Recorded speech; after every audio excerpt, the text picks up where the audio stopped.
Hello সবাইকে, আশা করি সবাই ভালো আছেন। আমরা আগের ভিডিওতে দেখেছি বিকাশ থেকে কিভাবে রকেটে টাকা ট্রান্সফার করা যায়।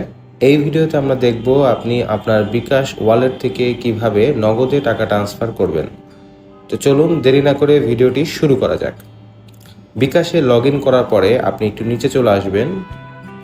নিচের দিকে দেখবেন আপনি যে মোর সার্ভিসেস এই অপশনটা আছে।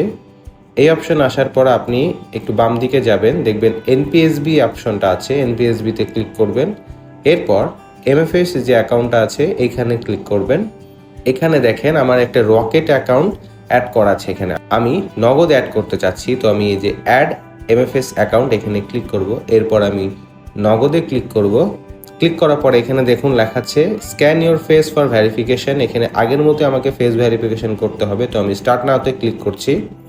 স্টার্ট নাওতে ক্লিক করার পরে দেখেন আমাকে এখানে ফলো দ্য ইনস্ট্রাকশন আমাকে বলছে যে মুভ ইউর হেড ডাউন, নিচের দিকে মাথা আমাকে মুভ করতে হবে।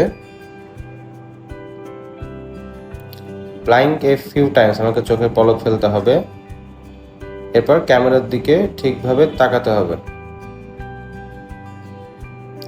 আপনি ক্যামেরার দিকে কি ঠিকভাবে একদম তাকিয়ে থাকবেন, দেখবেন ফেস ভেরিফিকেশন নিয়েছে। ফেস ভেরিফিকেশন সাকসেসফুল হয়েছে কিনা এটা জানার জন্য একটু ওয়েট করতে হবে, 5-10 সেকেন্ড একটু টাইম নেবে।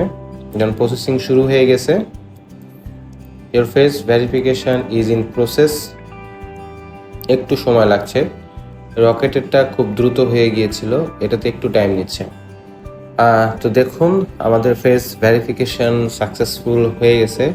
এরপরে আমরা নিচে প্রসিডে ক্লিক করব।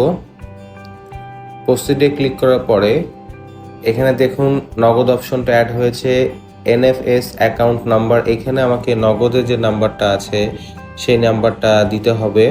আপনার নিজের হলে নিজের, অন্যেরটা হলে অন্যের, এবং যে নামে আপনি সেভ করতে চাচ্ছেন সেই নামটা দিয়ে সেভ করবেন। দেন প্রসিডে ক্লিক করবেন। দেওয়ার পরে এখানে আপনার বিকাশের পিনটা দিবেন। দেওয়ার পরে এখানে ট্যাপ অ্যান্ড হোল্ড করে রাখবেন। এখানে দেখুন আমার অ্যাকাউন্টটা সাকসেসফুলি অ্যাড হয়েছে। আপনি যদি নিজের নগদ অ্যাকাউন্টে নিতে চান তাহলে নিজের নাম্বারটা দিবেন, আর যদি অন্যের নগদে ট্রান্সফার করতে চান তাহলে অন্যের নগদের নাম্বারটা দিয়ে তার নামটা দিয়ে সেভ করবেন। এরপরে transfer balance to this MFS account এখানে ক্লিক করবেন। এরপরে আপনি কত টাকা ট্রান্সফার করতে চাচ্ছেন সেই অ্যামাউন্টটা উল্লেখ করে, আচ্ছা এর আগে তো 50 টাকা ট্রানজ্যাকশন করেছি, আমরা দেখি তো 20 টাকা ট্রানজ্যাকশন করা যায় কিনা। আচ্ছা দেয়ার ইজ অ্যান ইরর, আরেকবার ট্রাই করি।